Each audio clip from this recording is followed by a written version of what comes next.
Game 2 of the season for both teams.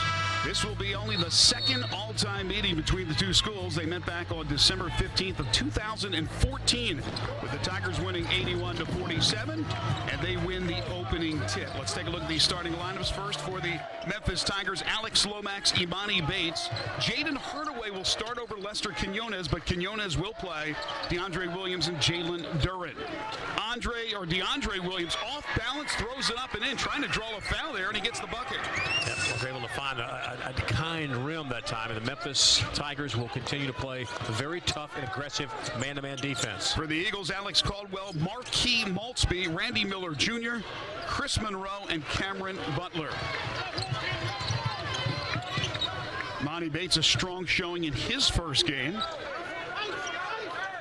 Bates and Duren, two players who reclassified to this year for Memphis, giving Penny Hardaway the #1 recruiting class by most services, and the second time he's done that in 3 years. Williams the drive, switched hands off the mark, and here comes the Eagles.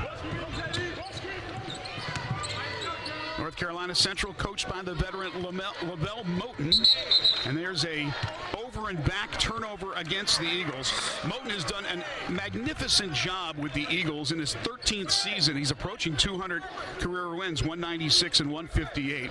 8 championships in the MEAC in 12 years for Lavelle Moten. Class act. Enjoyed visiting with he and his staff last night in practice. Hardaway. You see how much stronger Jayden is, able to get that shot off, unable to make it though, and then a foul committed by Memphis. Well, again, in talking to Lavelle Moten, you and I in practice last night, he really talked about that they can't afford to get into an up-and-down game against Memphis, but he expects his team to challenge. Again, they've got a lot of experience. Some of it's been garnered elsewhere. A lot of new faces for this year's team, but they are a familiar face to championships at North Carolina Central. Williams whistled for the first foul of the game.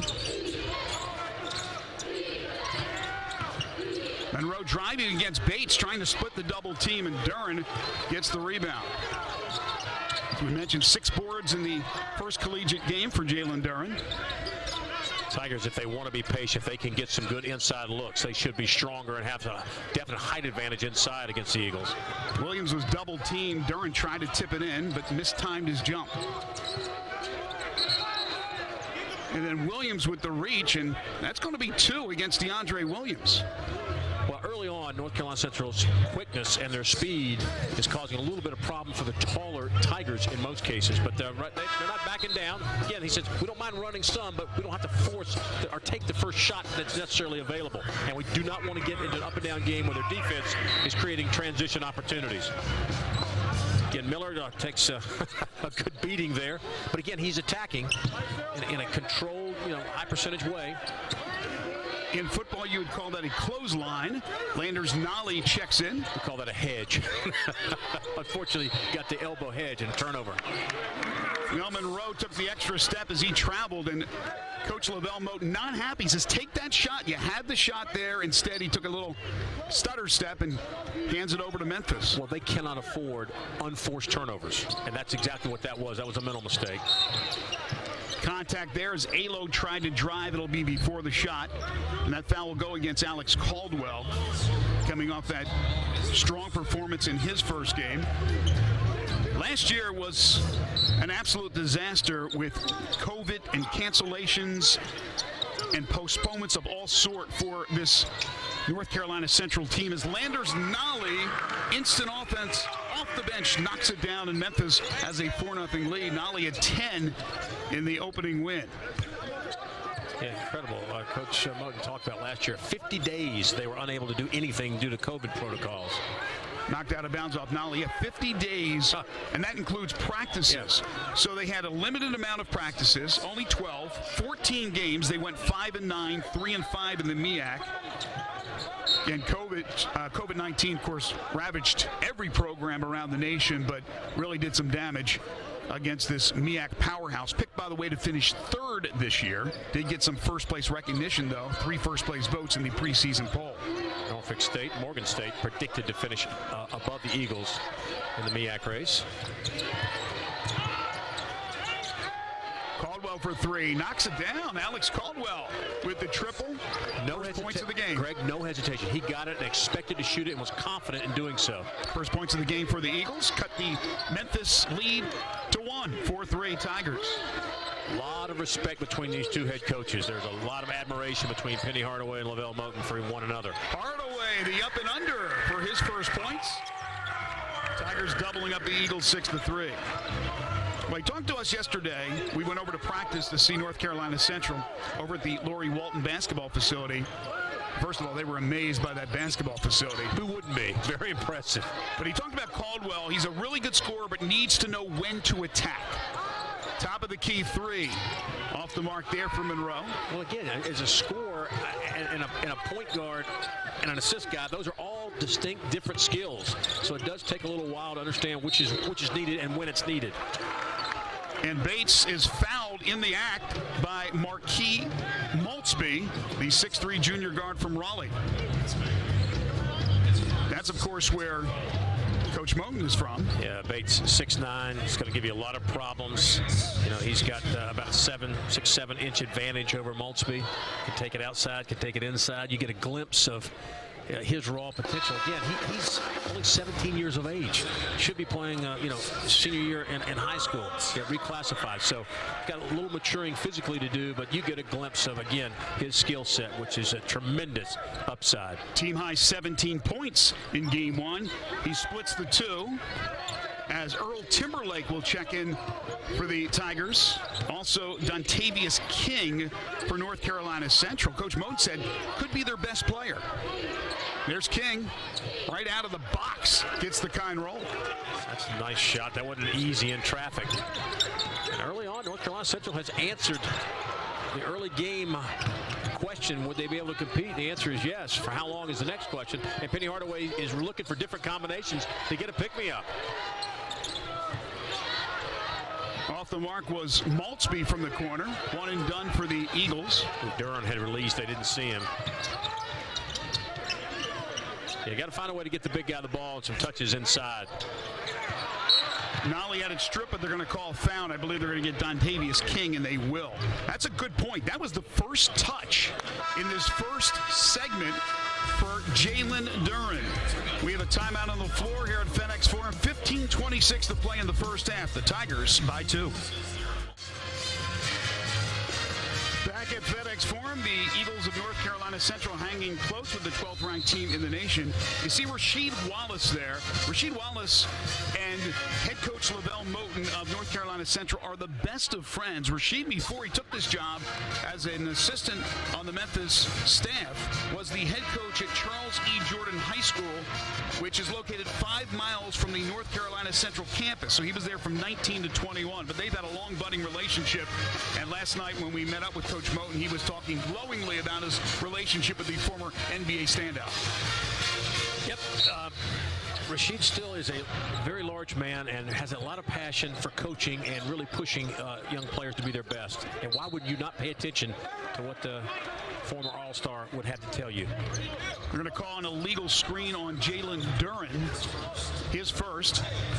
That'll be the third team foul. Each team with 3 fouls in the early going. Josh Minott, the freshman, has checked in. Here comes the trap. Here comes the pressure. Again, very near a 10-second call. And it is a 10-second call. Great defense by the Tigers. I mentioned Minott coming off a solid 7-point performance in his first game. He's out of Boca Raton, Florida. When you get a 10-second violation or a 30-second violation, that is absolutely applauding your team defensive efforts. Coaches absolutely love that, will applaud that every single time. Nolley inside the arc, knocks it down. Landers Nolley, one of the sweetest shots you'll ever find in college basketball this season. He's got a couple of made shots, and he has 4, and the Tigers' lead is 4. Tigers, one of the taller teams in college basketball this year. Their length and their athleticism really cause problems in the passing lanes and intimidating. If you pick the ball up in the wrong areas of the floor and you're trapped, you're going to have a lot of problems with this group. Again, the Tigers tried to trap there. Minott, though, a little too aggressive. He's called for the personal. His first 4th team foul as Malcolm Dandridge will check in and give Jalen Duren a blow.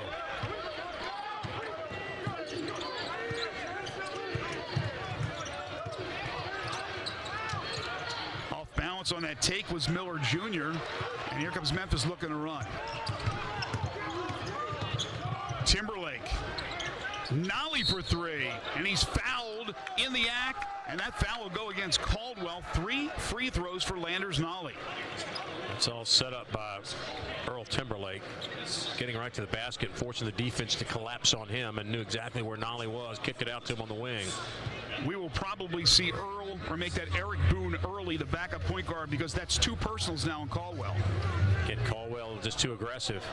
Falls into Landers Nolley after the fact, and Nolley will get 3 for his effort.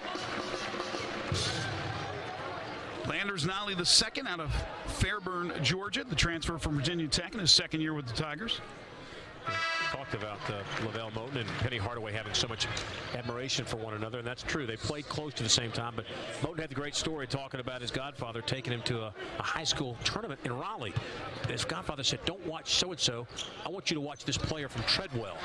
And that's where Lavelle Moten got to see Hardaway for the first time and really admired him, and he said that's one of his heroes when he was getting serious about playing basketball. Yeah, not a large age difference between the two, but he does call him one of his heroes. Big block by Malcolm Dandridge, rejecting Dontavius King. On cue, Eric Boone in the game, running the point for North Carolina Central. Defensive communication and recognition so important. A lot of movement, a lot of screens for North Carolina Central. King off the mark for that 3-point attempt, and a great save by Minott. Asante Price, 6'5" junior guard, also in the game for the Eagles. And Lester Quinones is checked in. Minott, no. Dandridge, the tip, no. Wow, and going hard to the floor was King. He's up on his feet.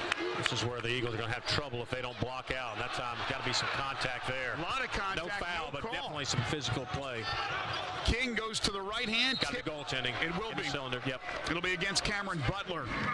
Yeah, Malcolm Dandridge, just because he's big and physical, I think that worked against him last time because he definitely was hit a couple of times. Chris Monroe will check back into the game. He'll replace Cameron Butler. But to the point, North Carolina Central's got to be real careful about not just going after the Tigers. They got to block people off the boards because the Tigers are too big and too physical if you don't block them out. That ball stripped out of Timberlake's hand. Good play by Eric Boone. And then coming back was Timberlake. He had the initial block, but a good follow-up for North Carolina Central. North Carolina Central with some full court pressure. Nice press break by Memphis. That's how you do it. And Minott's hammered. He'll go to the free throw line. Well, so important. Once you break the pressure, attack the defense. That's when you have the numbers. The Tigers did a good job of breaking it very quickly, and then Minott went right to the rim. That slows down your aggressiveness when you get that kind of opportunity breaking the press that quickly. Yeah, it's interesting last night. Get Minott coming right at you. 6'8". All right, pick which foul you wanted there, but he was going to he was getting to the rim. That'll be King, so he has 2. Caldwell has 2 early, and Minott misses the first of his 2 free throw attempts. Jalen Duren will check back in for Landers Nolley, and Cameron Butler, just probably brought over to the bench for a couple of words, is back into the game. But Minott will get a second and knocks that one down.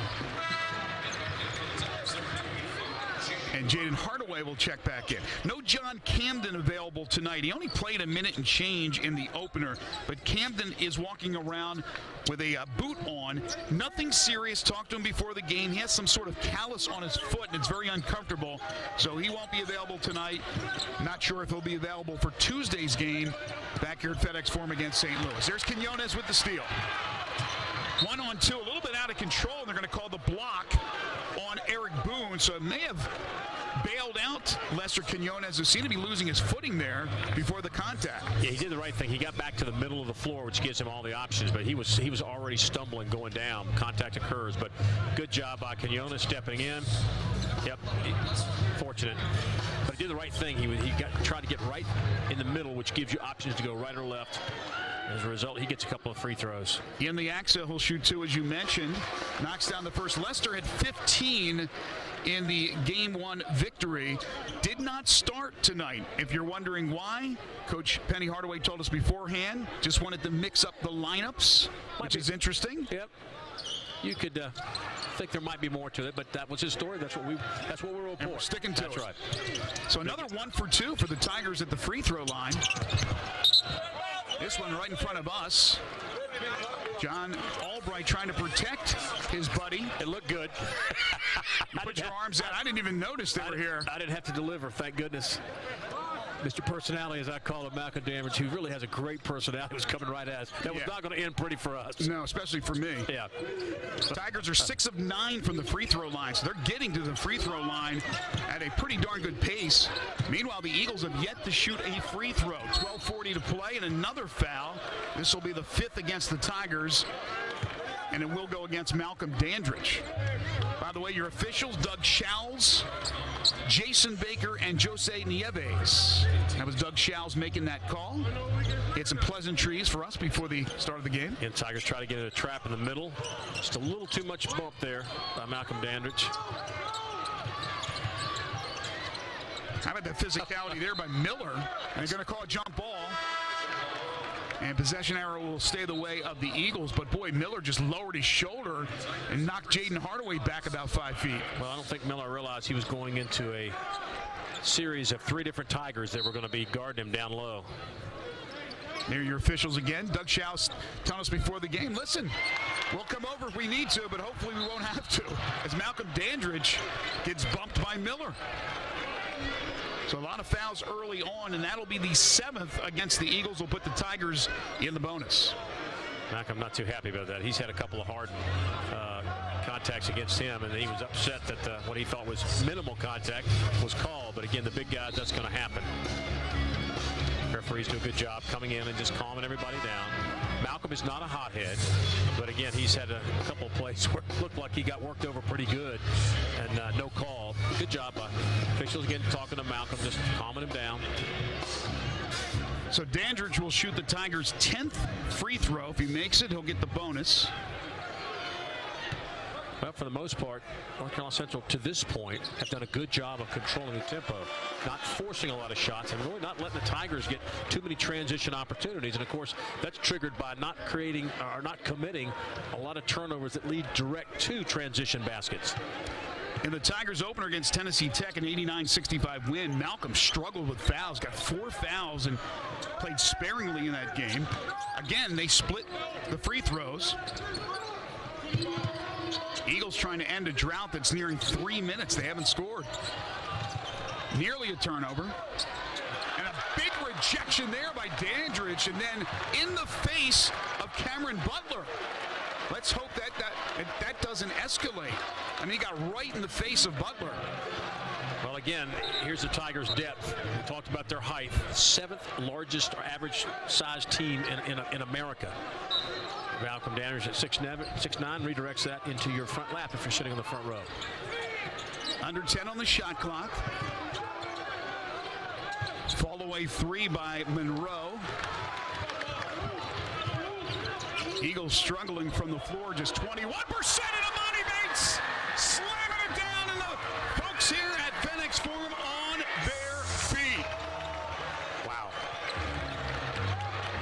The young man from Ypsilanti, Michigan, with some thunder. Memphis nearly had a steal. 10 seconds. And it is a 10-second violation. So another turnover. That's the 7th against the Eagles. The Tigers are starting to bring the heat on defense, and it's turning into some instant offense.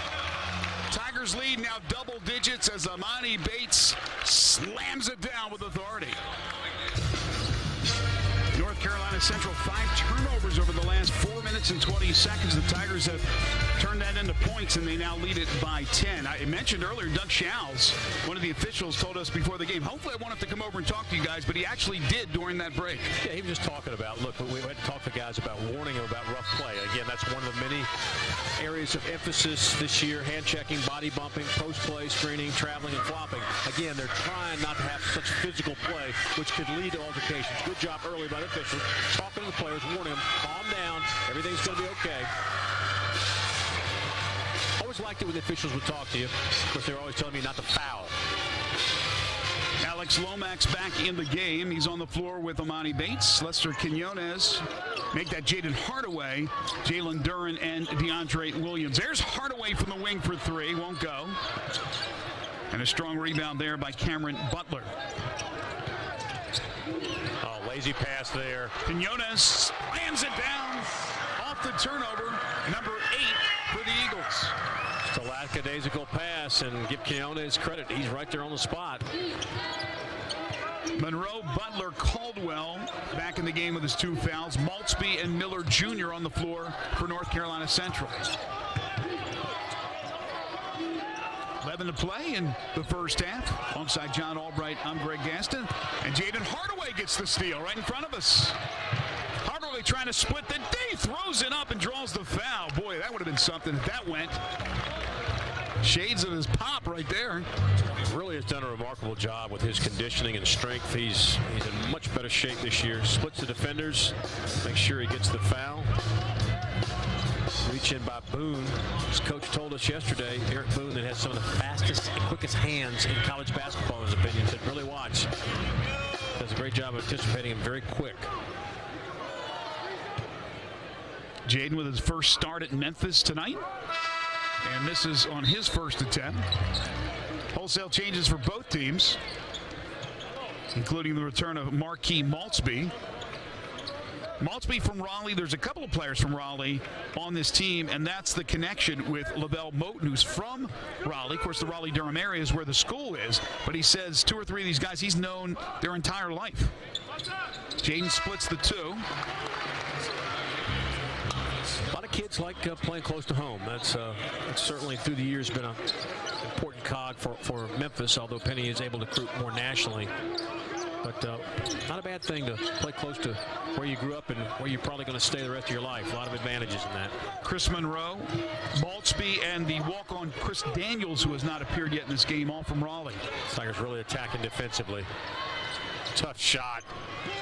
Offensive rebound, put back. Good job by Cameron Butler on the boards. Didn't bring it down, went straight up with it as soon as he got it. Nice follow-up. Good defensive player. Did not play last season at all because of COVID-19. Central really doing a good job attacking Memphis aggressively. Dandridge against 4 defenders. Draws the foul. I'm guessing there was a kick out somewhere, John. Dandridge had 4 guys on him, and nobody could get close to the ball, and he'll get to go to the free throw line. He's a fun guy to be around. He's a good teammate. He's got a good personality, funny. He's got a serious side to him. Don't let me mislead you, but very, very good personality. A lot of fun to be around. So more free throws for Memphis. Malcolm will get another as Jalen Duren checks back in. Incredible. You can go 6'11", 6'9", 6'9" if you want across the front, and Williams can handle the ball. DeAndre Williams can also handle it pretty well. That's formidable. This is the 15th free throw for Memphis in the first half. They're 10 of 15. North Carolina Central yet to shoot a free throw as Landers Nolley II checks back in. And this is one of the keys. Where is the offense going to come from if you're North Carolina Central? And they're struggling. Still haven't got to double digits yet. They've done a good job with controlling the tempo for the most part. A couple of mistakes here and there, but for the most part, they've done a good job in that area. But struggling, continuing to find ways to score against this taller, more aggressive Memphis team. Halfway through the first half, Butler got in a good position again. The tip went in, but it didn't go for him. All right, for Memphis, you really got to find a way to get Jalen Duren the ball. Get him involved in this game offensively. And Duren draws the foul. That'll be the 10th and the double bonus for Memphis. Here's what's interesting, John. In the opening game against Tennessee Tech, the Tigers shot the ball incredibly well from beyond the arc. They hit 13 threes. Emoni Bates at 6'9", going to give you some problems. Marquis Maltsby reaching in. But Bates at 6'9", he can shoot it, he can go inside, and he's only going to get better. Maltsby's first foul. But tonight, they've only attempted 1 3-pointer. They've gotten it inside. They've drawn fouls. They've gotten to the free throw line regularly. Well, with this particular lineup, if North Carolina Central plays a lot of man-to-man, the Tigers' size is formidable, and they can get some good inside shots in the paint area. If they go into a zone, then that lends itself possibly to a little more perimeter shooting. But Memphis is comfortable in either opportunity. Well, Coach Moten said he'll mix it up with his defenses, but we were there, and he was working a lot on his zone defense. And pressure here for Memphis. A lot of contact here, and stepping on the sideline was Caldwell. And that'll be another turnover for the Eagles. Just nowhere to go. Well, Memphis again has got some guys that can play defense. They can hawk you. They can get in your passing lanes. And if you're going to play for Penny Hardaway, you're going to have to play both ends of the floor. And he really, really emphasizes defense to these kids. Tigers have scored 9 points off 10 Eagles turnovers. Meanwhile, Memphis has protected the basketball well, just 3 turnovers. 7 now on the shot clock. That ball was deflected out with 5 ticks to go on the shot clock. Now Penny will bark in the play. Yeah, he wants more movement. A little stagnant, that particular strip. They got to know how much time on the shot clock. Got to get it up. Williams tipped it to himself. Maybe too many passes. Unselfish, yes. But they got to know they only got 5 seconds on the shot clock. Yeah, Nolley has that shot, even though it would have been contested, and tries to make the extra pass. Penny Hardaway not happy with that. Again, you got to know mentally what the situation is with each possession. And I'm not sure everybody was on the same page with how much time they had. Unselfish, because they kept passing around for what they thought was a better shot. That'll be a foul, and nearly an N1 as Duren commits the foul. And going to the free throw line will be Nicholas Fennell, a veteran who's been around this system for a while. 23 starts as a sophomore. Last season averaged nearly 8 points a game. So Fennell in his first minutes of the game draws the foul. Good job by Fennell. There goes Lomax flying through. Duren comes over. Coach Lavelle Moten calls him one of his glue guys. Really has a lot of respect for this young man. As you mentioned, he started off as a walk-on and now in his senior year. Earl Timberlake will check back in, as will Josh Minott. Jalen Duren to the bench with 2 fouls now, and Alex Lomax also. Tigers own their largest lead at 15 as Fennell misses both. That's the first free throws of the first half for the Eagles. 24-9 Memphis as we approach 9 to play. Very aggressive man-to-man defense for North Carolina Central. They are not conceding anything. Wow. Williams, that'll be his third. He extended it. Yep, got caught extending that arm out there, and there was contact. John, he does throw those arms out an awful lot. Yeah, watch it right there. You're going to get that called every time. You can't lead with the arm. I'm not sure he realizes how much he does that. That's one of those things you just get in the habit of doing it, but it's an easy call when you extend it out and you have contact.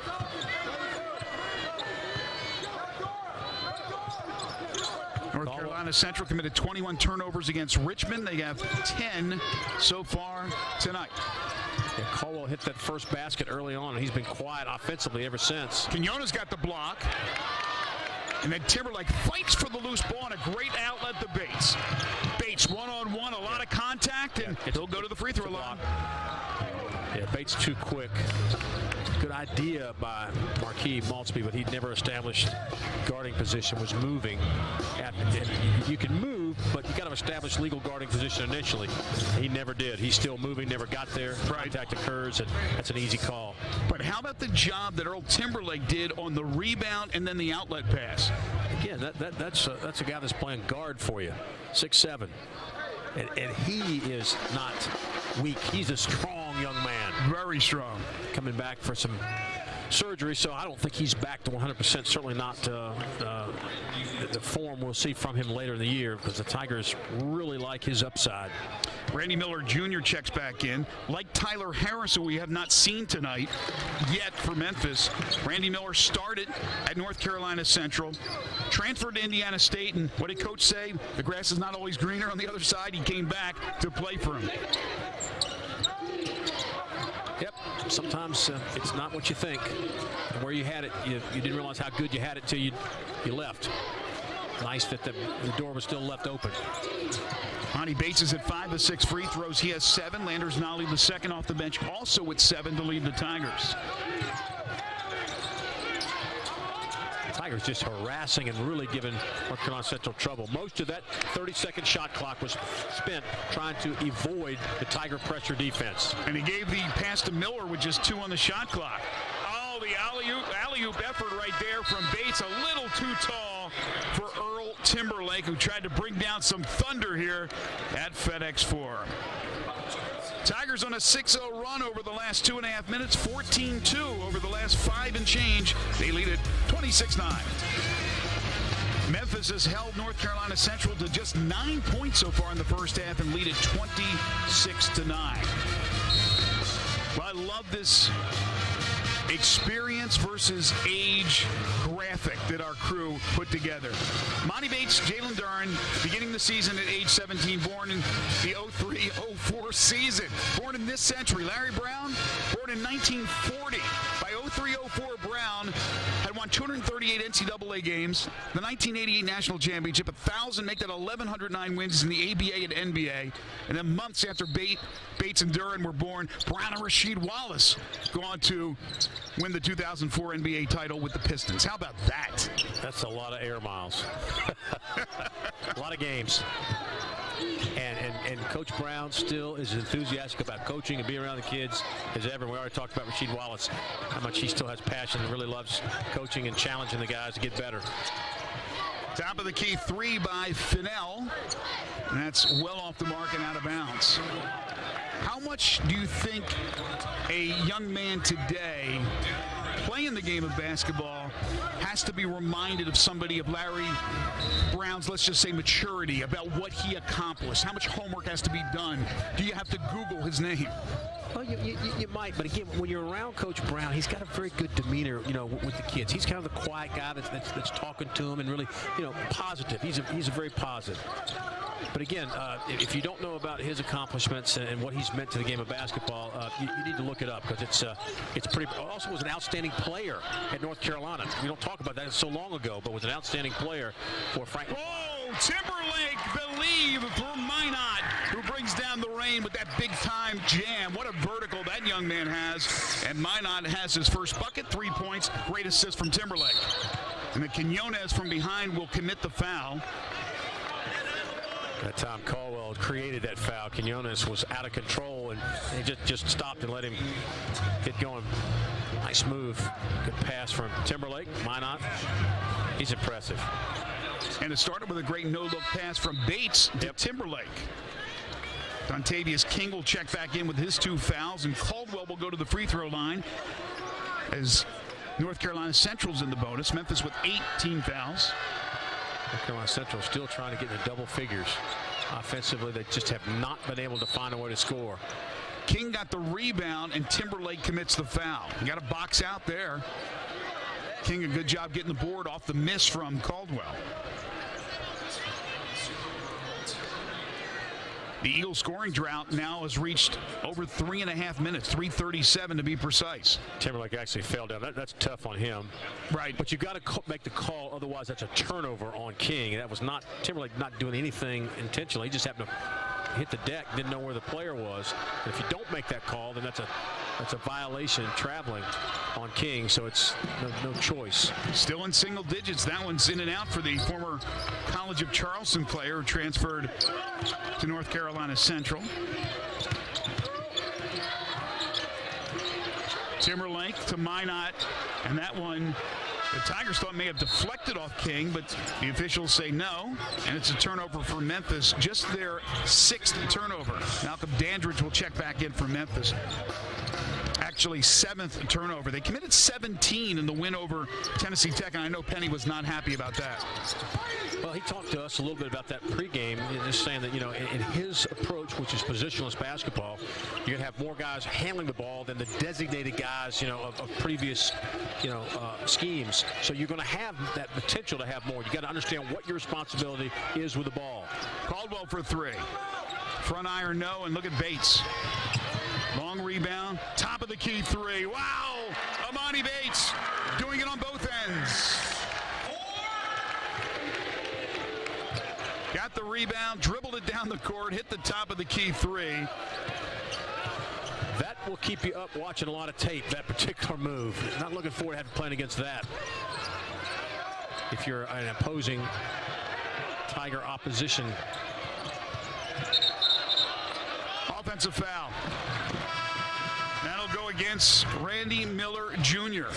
Bates with that three, now in double figures with 10. The first player in double figures in this game. Tigers on an 11-0 run over the last 4:32 as Alo checks back into the game. Alex Lomax. Also a 19-2 run for Memphis over the last 7:23 as they own their largest lead at 31-9. Well, coaches will always tell you we want to be good defensively because at certain times your offense comes and goes. North Carolina Central now going to go to a zone. Ball movement so important, not dribbling necessarily, but ball movement important to operate against the zone. Lomax lost it. Caldwell on the break. He can't control the rock. Boy, Bates was lining up for a block right there.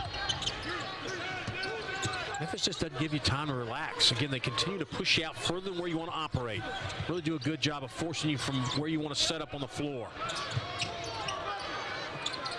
Maltsby, good pull up inside the arc. Much needed. Coach Moten wants him to be aggressive. Maltsby very aggressive there as he has his first points of the game. Transfer from New Hampshire. It's got to get in their zone offense. Quinones from the wing, long three.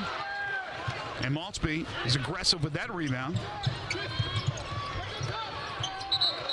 Monroe out of control. Quinones, he's pretty good in taking charges, and he takes one there.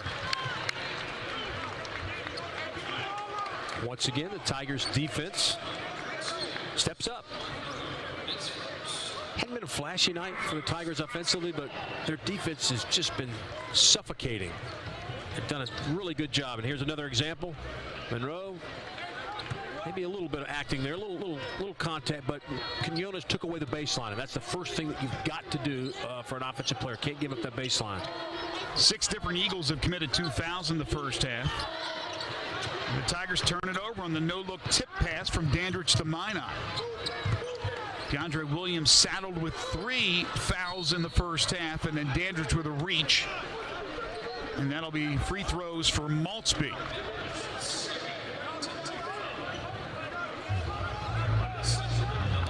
We talked about Lavelle Moten, the coach, the success, 8 championships in 12 years. But he was a heck of a player at North Carolina Central from 92 to 96. As you said, he tried to mirror what Penny Hardaway was doing at Memphis, starring here from 91 to 93. Last night we kind of saw the reunion. We were right there, and he's taking pictures with Penny Hardaway, and Penny's so gracious with his time. It was good to see, but again, I really like how his kids react. They're very well disciplined. They play hard. You can see that they really are buying into what he's trying to tell them to do, and he likes this team. He told us, yes, we really like this team. They're like so many other teams that they got to play a lot of road games early prior to their conference slate for a variety of reasons. But he likes this team, and I think he's got high expectations for them if things stay healthy. That's the first made free throw. Bates, long three, way downtown, right in front of the North Carolina Central bench's second triple. 13 now for Bates. That's just a case of out-shooting the coverage. They couldn't stand out far enough on him. Only 4 attempts for the Tigers. They've made 2, both by Bates. Meanwhile, for North Carolina Central, 1 of 7 from 3, make it 1 of 8, and 1 of 6 from the free throw line. Bates gets the loose ball. 3.5 to play in the first half. Tigers have held the Eagles to 12. Minott lost the ball and then commits the foul. Just slipped out of his hand. Yeah, got to be more emphatic with that ball, not allowing that to happen. Free throws for North Carolina Central when we return, but Emoni Bates starting to heat up. Another rainbow triple for the freshman. Memphis leads at 34-12. 3.5 to play before halftime. Memphis leads North Carolina Central by the count of 34-12. 9 days ago, the Memphis Tigers received their 2021 NIT championship rings. And let me tell you, they are some big rings, huge rings, in fact, and you see them showcasing it and showing it off a little bit in this photo. Of course, a lot of the players new to the team, envious of the ring, but they want an NCAA championship ring. Certainly the fans do as well. We got the NIT banner up here at FedEx Forum, but it's all about the NCAA tournament this season. Maltby to the free throw line. Jewelry that you earn is extremely special. No question. One more for the junior. He has 4 points. Both teams, by the way, in the double bonus for the final 3.5. Expect good things from North Carolina Central in their league, and a familiar Tiger now in the MEAC. Tony Matlock, head coach at South Carolina State, where Cy Alexander was a coach for so many years and an institution there. Wish Tony very well. He's absolutely good people. Good people. Alex Lomax pulls up from the elbow. Nearly had the strip. Memphis shooting 50% from the field. Caldwell. Nope. And then Lomax took it away from Maltby. Lomax, little Euro step, and Caldwell blocked it. Quinones got the rebound, and it's knocked out of bounds by North Carolina Central. It'll be Memphis basketball, as Chandler Lawson will make his first appearance for the Tigers in this game. Played a little bit in game 1 against Tennessee Tech. Also, Eric Boone, the redshirt junior from Lexington, Kentucky, back in the game for North Carolina Central. Jonathan Lawson, Sam Onu, 2 players that have been redshirted. Penny Hardaway announcing that before the opener against Tennessee Tech. So they'll be learning an awful lot, practicing but not playing. But Chandler, the transfer from Oregon, they're hoping big things from him coming off the bench. Bates, top of the key 3. Not that time. North Carolina Central went to a zone. Maltby right down the lane. Got a good screen from King. Penny Hardaway not going to be happy with that. That was far too easy to dissect their defense. And the Eagles of North Carolina Central going to stay back in the zone. Maltby with 7, back to within 18.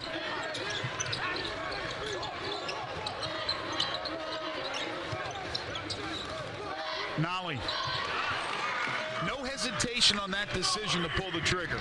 He also was already set up to catch it and shoot, meaning he was in shooting position with his feet and where his body was directed. 9 for Landers Nolley II off the pine for Penny Hardaway's team. 3 ball goes this time for Eric Boone.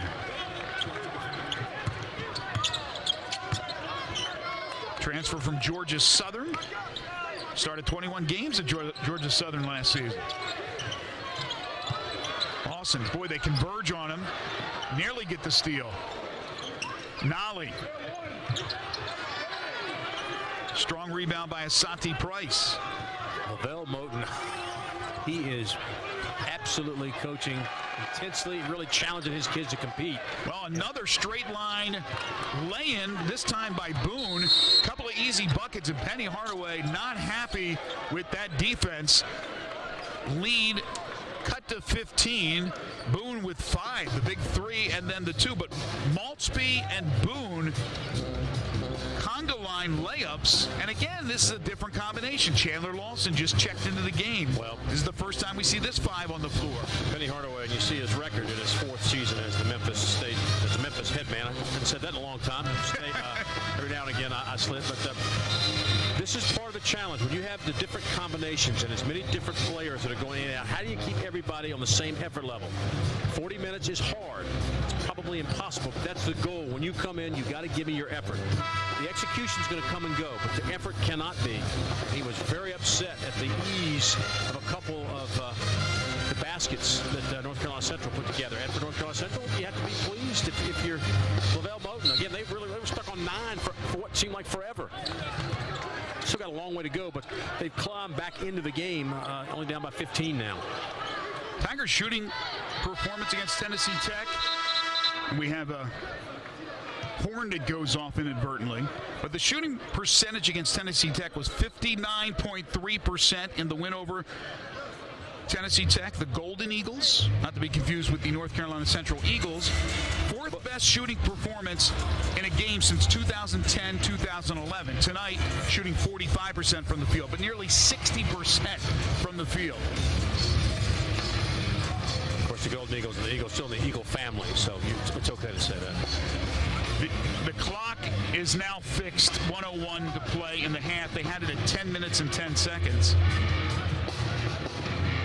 And now they've readjusted. 25 on the shot clock for Memphis. Now, North Carolina Central might want to go back 10 minutes and see if they can restart that 10 minutes. Yeah, maybe throw that zone in, because that zone has given the Tigers some fits. And again, you got to be careful not to settle for shots when you're operating against a zone. Still get good looks. Bates pulls up. Timberlake, wow. Strong rebound and the lay-in. Wow, he just took it away. That's a guard going to the offensive glass. Down at the other end, Chandler Lawson got the block. Memphis looking to run.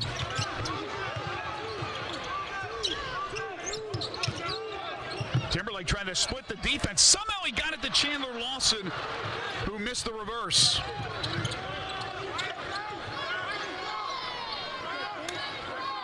Velmo telling his team he wants one shot. Shot clock off. 14 to go. 8 different Tigers have scored in the first half. Lead currently at 17. It's Boone. And here he goes. Working on Lomax. Boone, a lot of contact. And he's going to draw the foul. They will call block on Earl Timberlake. And Eric Boone will go to the free throw line with 3.5 seconds to play in the first half. Coming right at you. Timberlake kind of off, not exactly squared up. It's close. But Boone's going to get the benefit of the doubt. I like the idea from Earl Timberlake. Not afraid to play defense, not afraid to draw a charge if needed. Boone makes the first, he'll get another. It's the most minutes we've seen from Timberlake and the best showing he's had since he's been a Tiger. He makes both. 38-23, 3.5. Lester Quinones is checked in. Lomax, and it's going to be off. Wow. Looked like for a second it was off Alo with 1.9 to play. Good defense there by North Carolina Central, but instead it will be Memphis basketball. Penny thought there may have been contact for a foul. Timberlake with the inbounds. Gets it to Bates at half court. He chucks it up. Not a bad effort there by Emoni. Now, if he was playing in the NBA, which will happen down the road, he probably would not have shot that because of his field goal percentage. But a good first half for Memphis, especially on the defensive front, as they give up only 23 points. Yeah, again, there's some good things, particularly defensively, but we'll hear from head coach Penny Hardaway what his thoughts are. Yeah, Coach joins us now here at half court. Coach, I know game one, a little bit more concerned with the defense. Tonight, you hold this team to 23. Are you pleased with the first half performance by your defense? Yeah, I am. I am pleased. We had them at 7 for a long time, and then we subbed and went small, and then they got every layup they wanted, which is really, really weird. When you go small, you're supposed to switch everything and make everything easy, but we made it harder for ourselves, but I am pleased with 23. Coach, again, looking for different combinations. Offense a little out of sync, but as Greg mentioned, that defense is the key. Sometimes the offense is going to come and go. Defense is going to keep you in games that you're going to win. Yeah, it just seems like if we're not scrambling and taking people out of their stuff and we let them get into their stuff, it kind of makes us take the ball out of the basket so we can't get out and run. We need to get stops to get out and run to make our offense better. But I do like the mindset of all your players not afraid to take a charge and also play on both ends, which I know you demand. Yeah, absolutely. We want two-way players, all 5 players out there, at all times, and we're playing hard. All right, Coach, best of luck in the second half. That's Coach Penny Hardaway. His Tigers lead it at the half, 38-23. Our halftime festivities continue when we return to FedEx Forum with Memphis up by 15. 3 rebounds. Well, that's where as a teammate, particularly the guys that are handling the basketball primarily, you got to find a way to get your big guy some touches. He is too talented, and you don't want him not involved in the offense. Williams, like he did to start the game, starts the second half off with a take inside. He's strong. He has 3 fouls, though, and he's able to get the first bucket of the second half. Duren coming off a 15-point performance in his first collegiate game. Good job by Memphis, not allowing any dribble penetration at this point for North Carolina Central. That's what Lavelle Moton's upset about. Again, that's just a concentration of a simple pass, and you just can't have unforced turnovers in a game like this. It wasn't that bad a pass by Maltsby, was it? Monroe just, well, he didn't reach pass out to the outside, it didn't come get it. Yeah. Whatever you will say, it's an unforced turnover, either from lackadaisical effort not coming out to get it, or just a little bit too far and unexpected where he's going to get it. There you go. And Duren gets hammered from behind, but a great feed by Bates as Butler commits the foul. So Duren will get to the free throw line. Again, Duren is too talented not to have him involved offensively. Good entry pass. He gets hammered.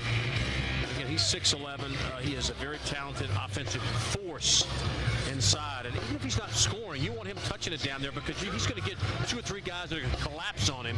And he's very willing and shown eager to pass it if he's not open. First foul of the game on Butler. Yeah, there was no hesitation. He was going to slam that thing down. And Duren with his first point of the game. Well, again, the two Tiger freshmen in Bates and Duren have both shown flashes of what everybody has been excited and expecting to see. They are talented. Tigers again, full court pressure, trapping. They exhaust you. They're so deep, they're so long, they're so athletic. You spend all your time avoiding them.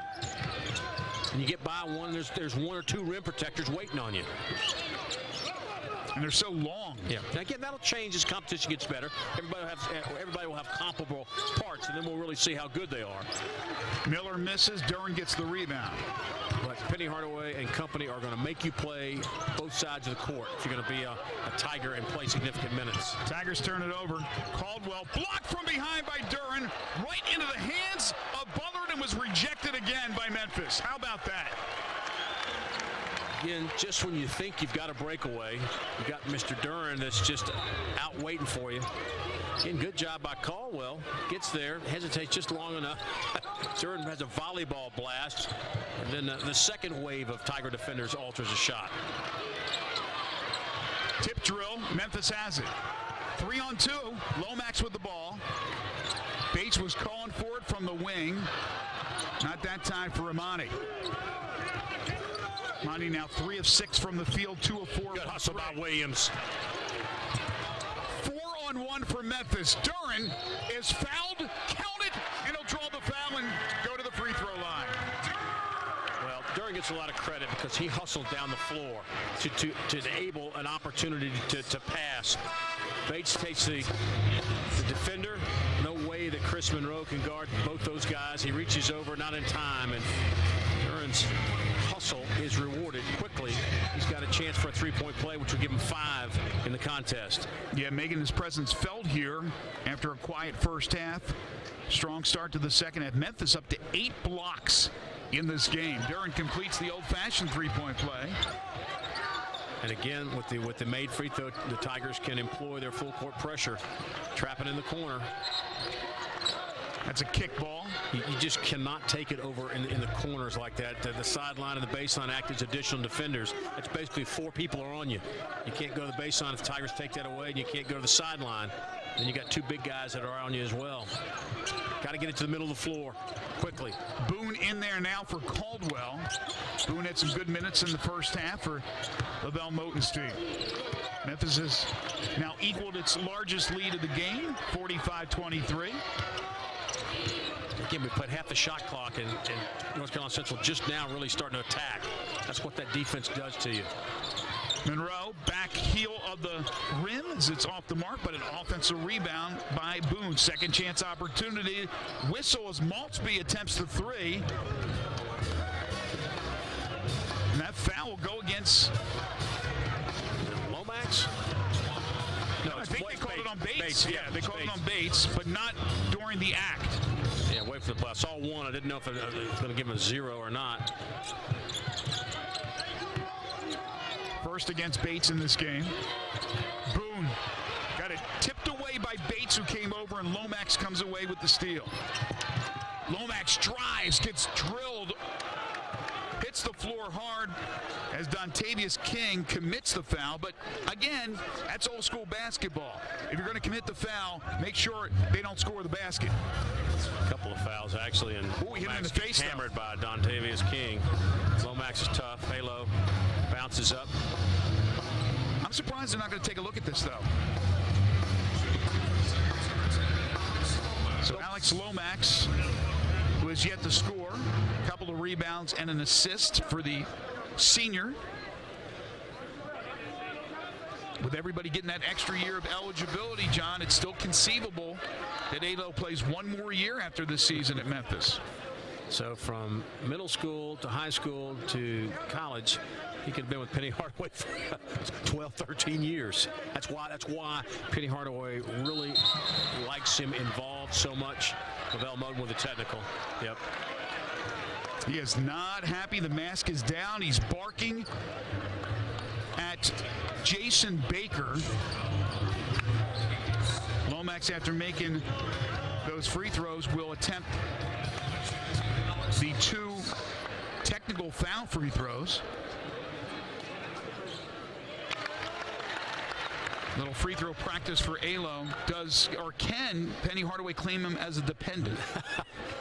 Well, that's why he's so comfortable with him, because Alo knows exactly what Penny Hardaway wants, what he expects from him, and he's got a trust and a comfort level that Alo is going to go out and do what's expected. Lavelle Moten still coaching, still trying to plead his case. He's not going to back down, and he's trying to also send that message to his kids. I'm not backing down. I want you to back down. Memphis has shot 26 free throws. They're 20 of 26. And here's the trap again. A dangerous spot for North Carolina Central. Boone, deep 3. And Duren runs it down. Gives it to Lomax. Lomax blocked from behind. And North Carolina Central has the numbers. This will be an easy 2. Oh, he missed it. And then a follow. How about that? That would be an easy layup. Nobody rotated back for Memphis to get back. When Alex Lomax went all the way to the basket, somebody else has got to rotate back so you don't have that breakout that North Carolina Central had. That's not a good situation for Memphis. Got to recognize that when your point guard goes to the bucket. Maltby strips Bates. Duren's back, though, to defend. And Maltby heard footsteps, saw a big guy defending him, and lost it off his legs and out of bounds. I get it. I understand. And give Jalen Duren credit for not leaving his feet. That time, he didn't even have to leave his feet to force a turnover. Too many times the big guys will leave their feet. Just sometimes standing and actually extending your arms is enough to dissuade a guy from a basket. 48-25. Memphis in the lead. First 4 minutes of half number 2 from FedEx Forum. Bates, step back, got fouled and nearly knocked it down, and that was dangerous right there with Maltby committing the foul. Almost took the legs from out under Bates, and he'll shoot 3 free throws. Yeah, there's the contact. You don't want to get caught up with catching a guy off balance. Nothing malicious in the intent, just a little late in getting over. Now, what I liked is Lavelle Moten was having a coaching moment where he was very emphatic and very specific, and I liked Marquis Maltby. He listened. No moaning, no eye rolling, just listen to the message, not necessarily of the manner of the delivery, which sometimes can be a little tough, but I liked what he did, and that's representative of Coach Moten and his kids. They listen to coaching. They're trying to go out and do what he's asking, and that's a good ingredient to have a championship caliber or a championship run if you've got guys that buy in like that collectively. Bates makes 2 of 3. He's hit 7 of 9 free throws. And Emoni now leading the Tigers with 15 points. Still the only player in this game in double-figure scoring. Memphis doubling up the Eagles. And a steal by Lomax. Lomax lays it in, took it away from the passing lane. He has great instincts, and he turns it into 2. And a 27-point lead for the Tigers, their largest. First points for Lomax. Make that 5 now after he made those 3 free throws.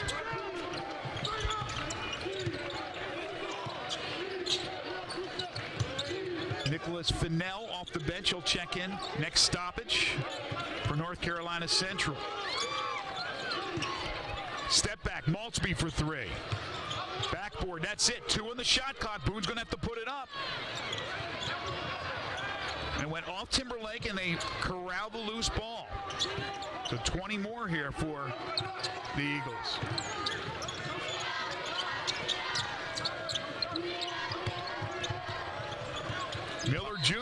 Bodies flying all over in this game. And a foul is called away from the ball. We have a timeout on the floor at FedEx Forum with 15:05 remaining in the second half.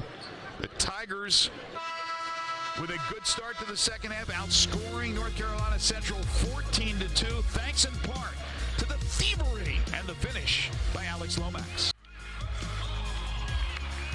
15:05 remaining in the second half. Memphis leads North Carolina Central by 27. They've held the Eagles to just 25. We talked about Jalen Duren really not being a factor in the first half. Not many touches, did not even take a shot. Second half, different story. Already has 5 points, 2 blocks, couple of rebounds in the first 4 minutes and change.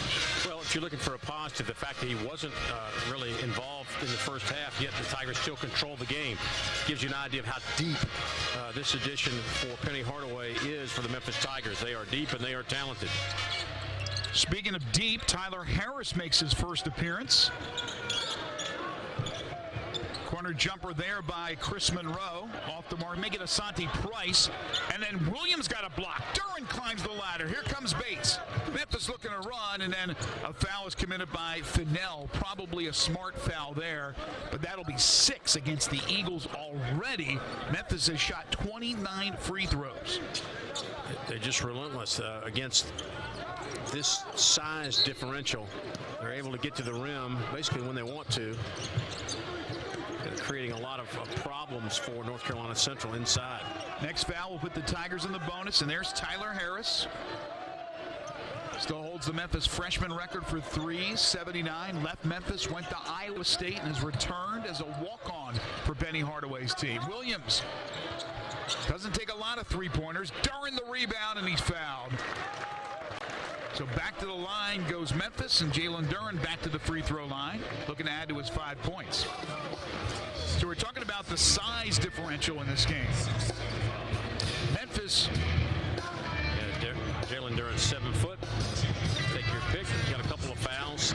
He is a problem down low tonight. Memphis is being out-rebounded, which is hard to believe, 28-26. But not only in this game, but against a lot of the opponents, the Tigers will have the size advantage. Their roster averages 78.8 inches in height per player.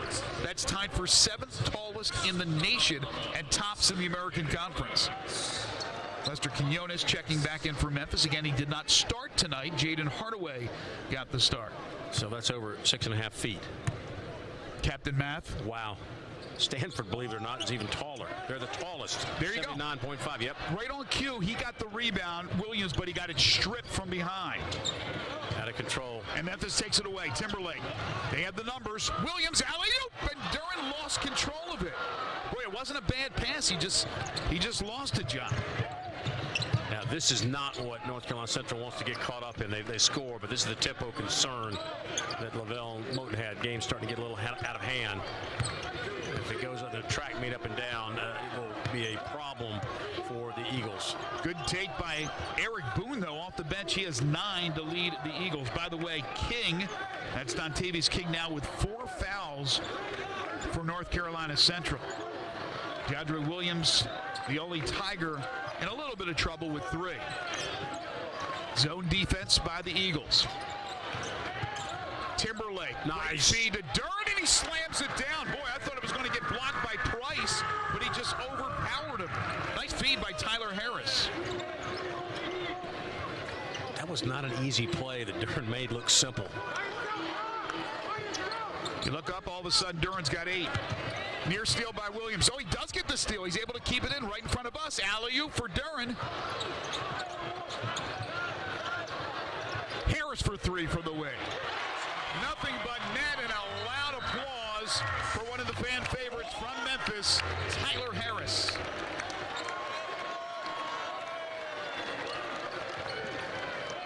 Tigers have forced 4 turnovers over the last 3:43. The timeout called by Lavelle Moten, I believe.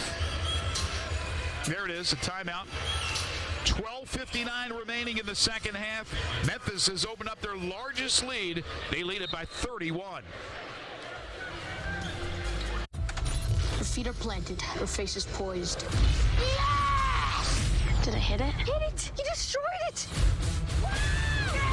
My grandfather was a Ghostbuster. There hasn't been a ghost sighting in 30 years.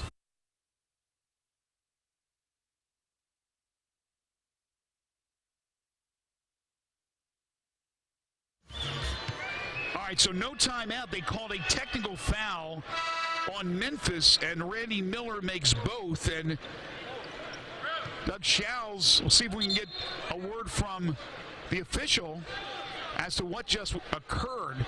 It looked like a timeout had been called. Obviously, they called a technical foul, the second technical called in this game. We'll see if we get some sort of clarification. Not sure who they whistled that on, so now it's a 58-29 game. In the meantime, Landers Nolley in the game for Memphis, along with Earl Timberlake, Lester Quinones, Tyler Harris, and Malcolm Dandridge is checked in. And that'll be turnover number 21 for the Eagles. That matches the 21 they had in their opening game against Richmond, a 70-60 loss. That's just a byproduct of Memphis's consistent pressure that they continue to apply. Duren got the technical. Harris the floater, and Tyler Harris 5 off the bench. Yeah, the technical foul is on Jalen Duren, so that gives him 3 because a technical counts as a personal. Pull up, rattles in for Price. They say unsportsmanlike conduct, something that the freshman said. I'm sure he'll get a nice talking to from the bench, including the veteran Larry Brown, on what to do, what not to do. Earl Timberlake to pull up. Well, the guy I think that can be valuable would be Rasheed Wallace, because big guys are always taking different things from other players and always attacking you physically. And sometimes you get frustrated with that, and Rasheed Wallace would certainly be experienced in that area. So I think he'll probably have a coaching moment with him at some point here in the next couple days. That foul will go against Eric Boone. That'll be his 3rd personal. 18 fouls, Tigers in the bonus, and Lester Quinones, who brings that size. He's a really strong rebounder. When he goes into the paint, watch him jump up here and get drilled from behind. Not afraid to mix it up in traffic. And you forget he's 6'5", and he's got very solid leaping ability. And you mentioned he's strong. Tyler Harris. Speaking of leaping ability, Tyler Harris, not a tall guy, but a pretty darn good vertical as he gets the offensive foul, or gets the offensive rebound and gets clobbered. We have a timeout on the floor at FedEx Forum. Memphis leads North Carolina Central by 30. Memphis has scored 25 points off of 21 in North Carolina Central turnovers, and they lead it by 30 with 11:59 to play. After tonight, busy week for Memphis. St. Louis back here at FedEx Forum on Tuesday. Western Kentucky on Friday. You may recall last year, Memphis lost to Western Kentucky, coached by Rick Stansbury in Dakota when they had the tournament out there, and it was a really costly loss, even though it was early in the season. It was one that, if you look back on, maybe they win that game, win another one, they get in as an at-large at the NCAA tournament. It was that close, but it wasn't to be. Knocked out of bounds. Memphis will retain possession. So there was not a foul before we took the timeout. Yeah, Western had a tough game against Minnesota. Came on the wrong end of that Asheville, North Carolina Classic that's being played. Timberlake tried to posterize Cameron Butler. Well, Bassey is gone, the big guy who really did some damage against Memphis inside in that game last year. Watch Earl try. Earl Timberlake going to try to finish it off with emphasis. Again, 6'7", guard, strong, chiseled. Just his longest outing tonight. Played a lot in the first half. Misses the first free throw attempt. 4 assists, 3 rebounds, 2 points for Earl Timberlake, the transfer from Miami. But certainly the competition is expected to be revved up next week when you play St. Louis from the Atlantic 10. Then you have Western Kentucky. It'll be a step up from, with all due respect, North Carolina Central and Tennessee Tech, and then even more so when they head to the Barclays Center in Brooklyn for the holiday tournament. Boone over Dandridge, short. Timberlake. Oh, nice Strong play. Almost had it stolen. Harris. Wow. That was almost the front row on the sideline there. Way downtown, not able to knock it down. Memphis from 3, just 3 of 10. Harris has 1, Bates has 2. Stolen, Timberlake. Earl having a tough time with the dribble, but gets it to Quinones, and he'll get an assist. And Quinones will play the guitar once again. First triple of the night for Quinones. And an offensive foul will be called against Boone. And that's going to be 4 against Boone. That time, the experience of Quinones, just enough contact to be legit. Sold it, went to the deck. Actually, Quinones is the one that came in there, but again, very smart. One of those players, if he's your teammate, you love it. If you're playing against him, you're not so happy. Another one, back-to-back. Same spot for Lester Quinones, and all of a sudden he has 10 points. Well, again, we've talked about him. He's one of the glue guys for the Tigers. Does a lot of things, some that show up in the stat sheet, some that don't. But he's always trying to figure it out to get an angle, and he's a winner. You'd like to have a guy like that on your team. Tough night for Caldwell. Long 3, and Duren climbs the ladder and gets his 8th rebound. 8 points, 8 rebounds, couple of blocks for Jalen Duren.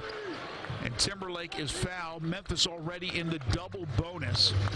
They're shooting 2 the rest of the way, and we're not even halfway through this second 20 minutes. Yeah, Timberlake just too strong. Actually, Duren was trying to tell him, I'll set a pick for you, where you can, come across and rub your guy. Instead, Timberlake said, no, I'm going to take him right to the rim. He can't stop me down the baseline, and he was right.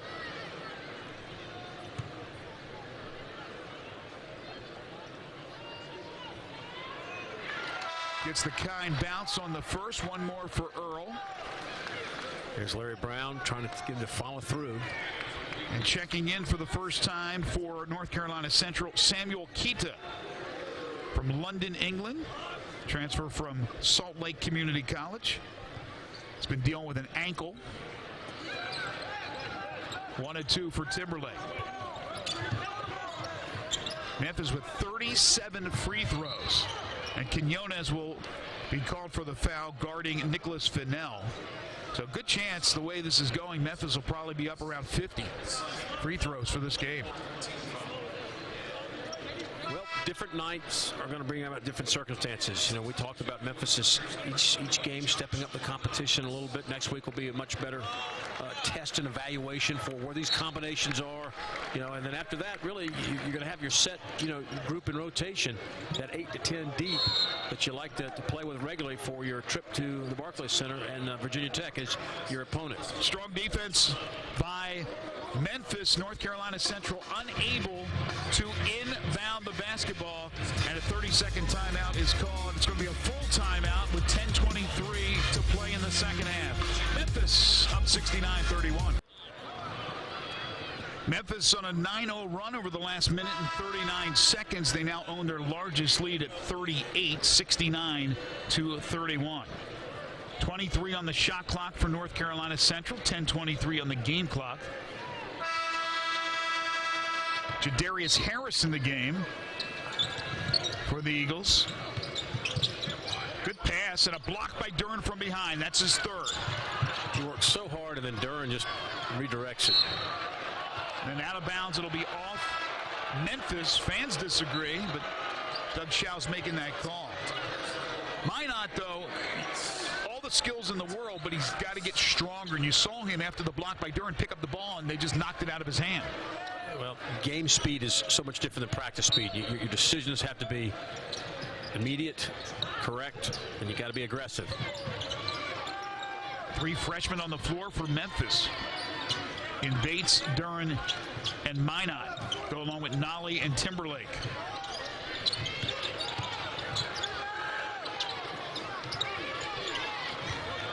Fennell misses the runner in the lane. Timberlake up to 6 assists, 5 rebounds, 4 points. And he's not a big scorer. He's got great court vision, a really good rebounder, and strong as an ox. This time he's looking to score. I think he heard you. Goes to the left hand. Second bucket for Timberlake, now has a half dozen. That's the kind of moves that has NBA scouts really interested in this guy. Saw a mock by Jonathan Givony yesterday, had Earl in the second round. In and out, Duren with the rebound. You want to be a first rounder, so there's a lot of work to do, but still the recognition. Nolley got it back. Corner three, got it. Got an assist to himself. He did. Tried to make that pass as one arm blocked his other arm. Yep. He was trying to be unselfish. And by and large, this Memphis team, they are unselfish. Maybe too much at times. They're not afraid to pass it to one another. Nobody seems to, forget that part of the game. They get along well. They have 11 assists on the 21 made buckets, and again, 6 from Earl Timberlake. Price, nope. And Price got it back on the loose ball. Fresh 20 now for North Carolina Central as we approach 8.5 to play. Harris, got it. Former Mr. Basketball winner in Tennessee, out of Trenton, Tennessee.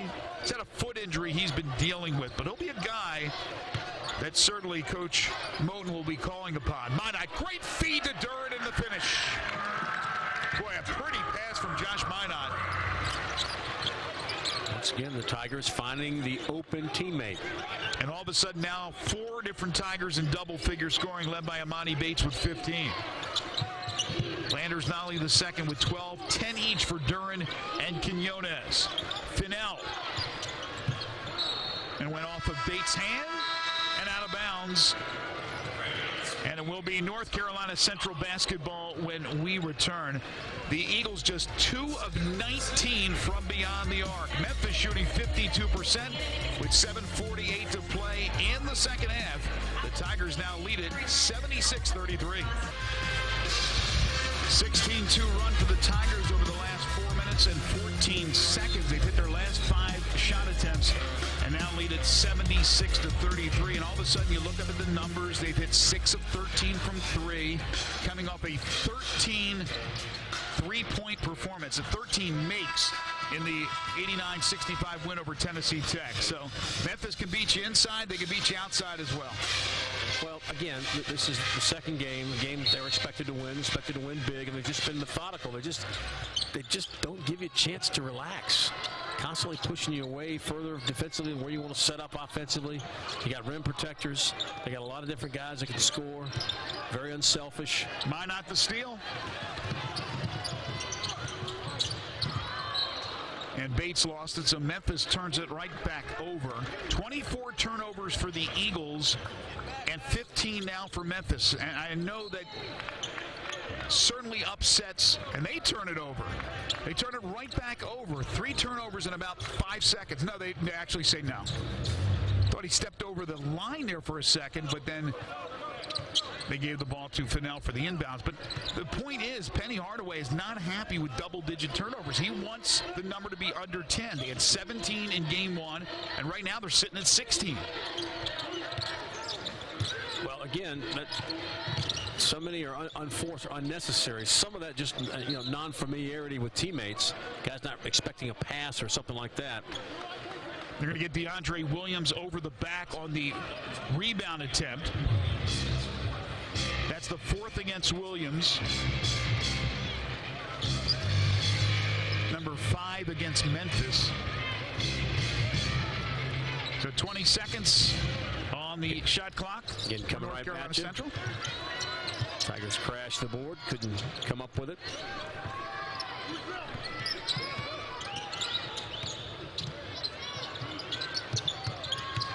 Fennell, Minott got his hands on it. And jump ball. Yeah, forced a jump ball, but North Carolina Central will retain possession. The long arm of the law right there with Josh Minott just reaching out those lengthy arms. Again, Fennell going in, going to do a 360, throws it up. Minott got his hand on it, forces the jump ball. And if not, Duren is right there to redirect it. 5 on the shot clock now. Nolley defending Caldwell. partially blocked. Yeah. Minott got a finger on it. Duren, another rebound. That will give him 10. That will give him his first collegiate double-double. Bates, corner three. Are you kidding me? Are you kidding me? Oh, my gosh. Folks, that's a 6'8" freshman. Foul on Williams, and he's going to foul out of the game, but I cannot believe this. Coming right at you. This is athleticism and power and exclamation point. Josh Minott with a flush, one-handed follow-up off the rebound. Again, Memphis is deep. They're talented. A lot of athleticism. Understand the talent level is different than what it's going to be in a couple weeks when they head up to the Barclays Center. But again, this is part of the process. You want to play well against teams you're expected to play well against. We've already had Navy upset Virginia in this early college basketball season on the road. That's a great game of basketball. There's a foul from behind by Alex Lomax, and Caldwell will go to the free throw line. But you can see that from day to day, game to game. Team plays well, and they're supposed to win, they'll win. If they don't, they can be upset. Again, Lomax from behind trying to make the block. I am still... There's a buzz in the arena from Minott's flush. To make me speechless takes an awful lot. Folks, that's an absolute statement of truth there. That was... Oh, I know. It was impressive. I mean, again, you just get a glimpse of the potential and athleticism. 6'8" freshman in the open court. Nobody blocks him out. One-hand follow. Rough night for Caldwell, goes 1 of 2. The transfer from Southeast Missouri State. Landers Nolley from the wing. And Fennell gets the rebound. 1 and done for Memphis on that trip. 6 to play. 78-34. Tigers shooting 51% from the field. 6 of 15 from 3. That's 40%. You'll take that. Whoa, tough shot. Yeah, Caldwell somehow able to body off Quinones and hit the floater.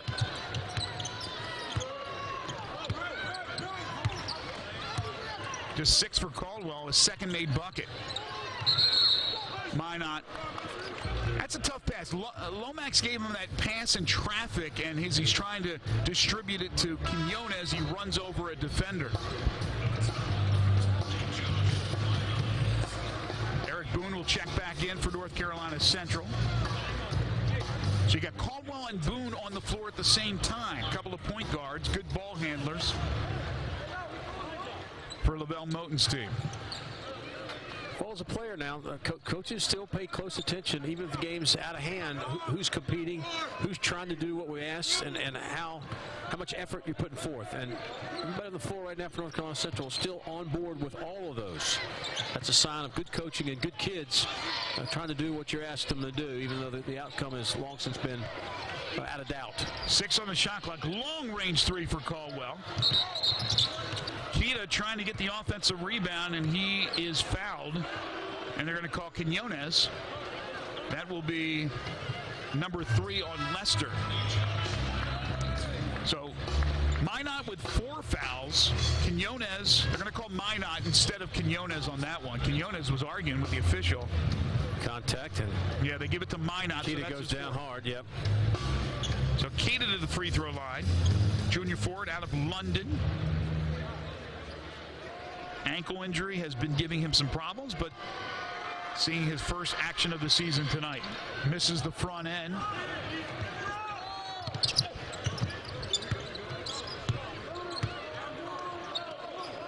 Five to play.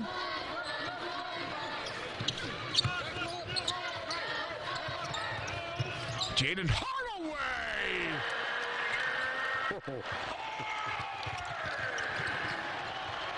I just saw Penny Hardaway's eyes go up 2 sizes on that play with his son with the flush on the baseline. Boy, that guy's put in a lot of work in the offseason to get really, really strong, and he has a nice shot from the outside. Give Jayden all kinds of credit, who's also terrific in the classroom. Keita got the bucket down at the other end. It's 80-38. Quinones from the wing. Off the mark there. Nikc got the rebound. And I think Lomax will be called for the foul. And free throws for North Carolina Central. You know, it's interesting, since I mentioned Memphis with the 37 free throws. Here it is. Jayden Hardaway, and I watched Penny Hardaway's reaction, who doesn't say much. He's normally very reserved, particularly when it comes to his son. His eyes got pretty wide, and Cody Topper was bouncing off the bench after that play. Did you notice Mr. Harris got out of the way? He did. Not want to become a poster. And now Nicholas Fennell to the free throw line. But I mentioned when the Tigers had hit 37 free throws, they'll probably end up with 50. They haven't shot a free throw since. They're getting dunks. Chandler Lawson will check in for the second time in this game. Well, there's certainly been moments where the Tigers' offense has been a little ragged, but the effort has been outstanding all night long. As kids come in, they're continuing to play hard, trying to do what's asked of them. And the key component for this year's Tigers will be defensive consistency night in and night out, because they can cause some problems for you at that end. Lawson, he's fouled by Dontavius King, and that will be his 5th foul. So the second disqualification, this time it's Dontavius King matching DeAndre Williams of the Memphis Tigers, who fouled out a little bit earlier. 3:48 remaining in this one. It's all Memphis. They lead it 80-38. Strong defensive effort tonight from the Memphis Tigers as they lead North Carolina Central 80-38. Shooting-wise, 51%, and they've knocked down some threes, John. That's to be expected. But defensively, after a fairly disappointing performance in the opener against Tennessee Tech, but understandably new guys getting integrated, the defense has really stepped up tonight. Well, they're buying in, playing at both ends of the floor. They're very aggressive. They do a very good job of pushing you away from where you want to start. And you're uncomfortable offensively operating against them. And anytime a defense can get an offense uncomfortable, you've got the upper hand. Chandler Lawson missing both free throws. He, along with Jonathan, who's being redshirted this year, make it 4 Lawsons to play at the University of Memphis. Of course, Diedrich and KJ played at Memphis before transferring. There's Lawson with a block. That'll be the 12th block for Memphis. You can't teach length, and they have it.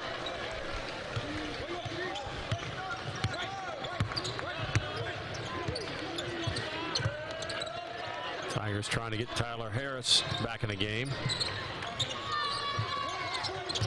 Minott with an unbelievable dunk.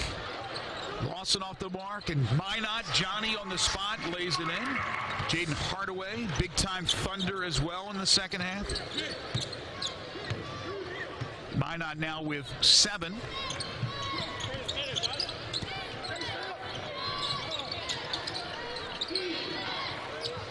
Three-pointer from the wing, off the mark by Harris, and then Hardaway knocks it out of bounds as Butler was there for the rebound. Checking in for Memphis is Tyler Harris, who had some good minutes earlier in the game. Also for Memphis, Tadarius Jacobs, one of the walk-ons, a freshman guard from Memphis and Bartlett High School, will make his debut. Under 3 to play. We'll talk with one of the stars of the game right after this one concludes. Lawson the rebound, and another missed 3 for North Carolina Central. They are 2 for 24. Minott gets fouled by Butler. That's 3 on Butler. So you know what that means, John, right? The Butler did it. Ah, you just been dying for that one, hadn't you? Bada bing, bada boom. Minott to the free throw line. This will put Memphis over 40. I see social media lighting up. Keep your day job. Another walk-on for the Tigers, Connor Glennon, who saw action in the opener. Sophomore out of Chicago, Illinois. Minott with a 9-point performance to go along with 7 rebounds. Again, that's a strong case for more playing time. And again, no John Camden tonight. He's in a walking boot, but it doesn't seem to be anything serious, according to Coach Hardaway or to John himself. Kind of callous, that's just very uncomfortable. Who knows when he'll be ready to go, but it won't be long. Minott, the block. Harris. Alley-oop for Minott, a little too tall. Glennon picks it up.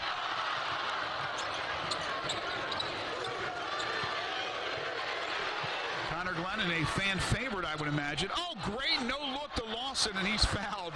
And Lawson will go to the free throw line to shoot two.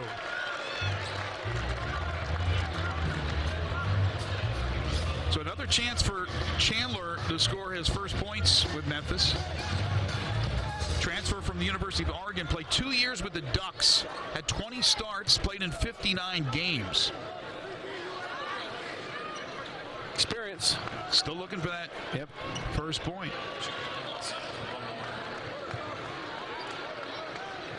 Memphis from the free throw line, 28 of 42, make it 28 of 43. Lawson got the rebound and had it stripped by Justin Wright, who's in the game, and he's fouled from behind by Tadarius Jacobs.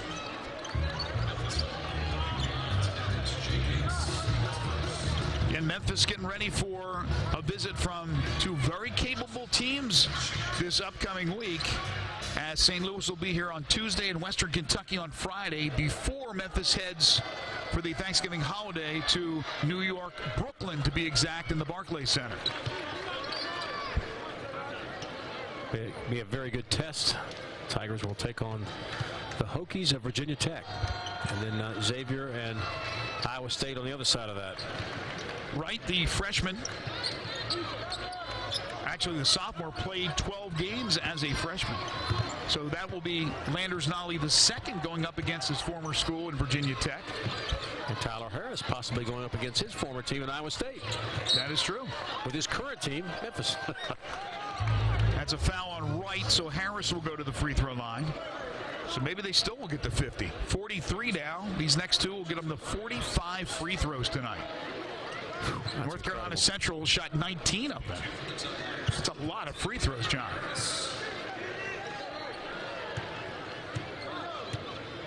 I'll tell you how many free throws were shot. This game started on Friday. It's now Saturday.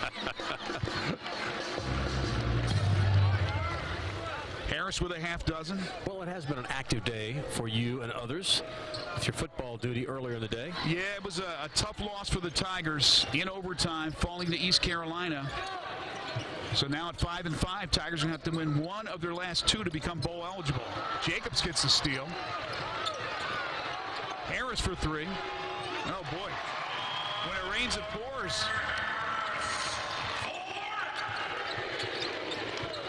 49-point lead for Memphis. 26 turnovers now for North Carolina Central. And, boy, Justin Wright's coming. He looks pretty good.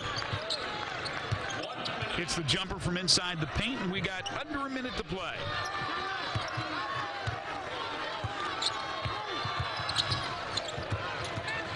Minott had it stripped. Stolen by Tadarius Harris, and he leaves it for Boone. Boone's had a nice game for North Carolina Central. He has. Boone now with 11. And then Minott commits the foul. Braggett towards the end, as you would expect in a 45-point game. More free throws. Boone with 11, the only Eagle in double-figure scoring. And for Minott, that'll be his fifth foul. So Minott and DeAndre Williams both have fouled out of this game. Minott, though, very productive, 9 points, 9 rebounds. Not as much for DeAndre. He had the first bucket of the game and then the first bucket of the second half, and that was it. Free throw made for Boone, so he adds to his total. He now has 12.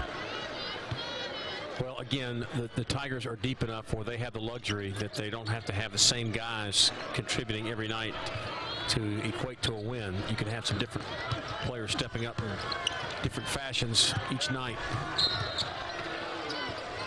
And another foul. Justin Wright.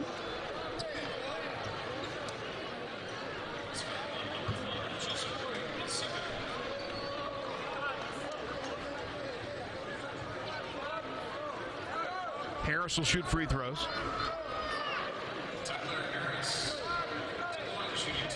Tell Tell me when you've heard that before. Tigers will shoot free throws.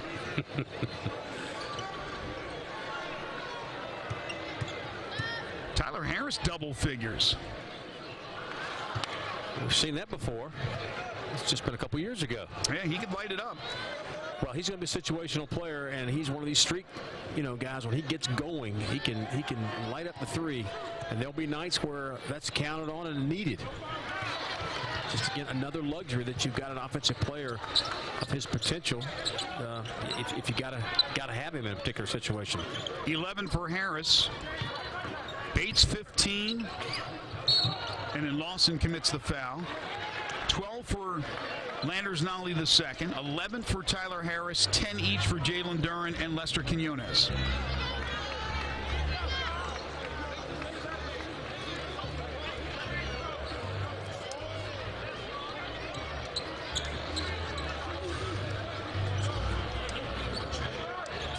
Looks like they're called another technical foul,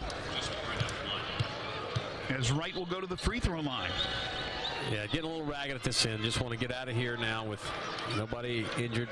No need for anything else. This will be the 70th free throw shot in the game.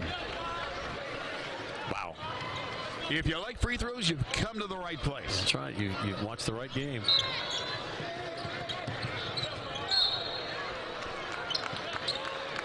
Largest lead for the Tigers was 49. They lead it by 42 with 19.7 seconds to go. Let's see if Coach Moten calls off the Dogs. I don't think he will. Here's a three. Bingo!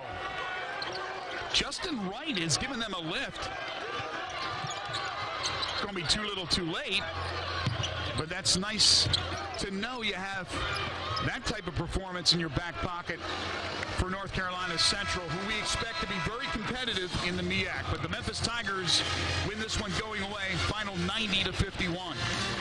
Well, Tigers did what they were expected to do, and they did it emphatically. And again, 2-0 on this young season. Emoni Bates will be our interview in just a few moments. Emoni Bates with 15 points, 3 of 7 shooting, 2 of 5 from 3, hit 7 of 9 free throws, had 4 rebounds and an assist. Tigers shoot 50% from the field, 26 of 52, 37% from 3, 7 of 19, and they hit 31 of their 47 free throw attempts for 66%. But defensively, a really strong performance. Yeah, Memphis holding North Carolina Central under 30% for the game, 3 for 25 from three-point range. And again, defensively, Memphis just did an outstanding job of really just not allowing North Carolina Central with much of anything easy at the offensive end. And the freshman Emoni Bates joins us now. As I mentioned, a 15-point performance. Emoni, your thoughts on your team's performance in game number 2? I feel like we focus more on, like, we watched a lot of film. We went over, like, the walkthrough this morning.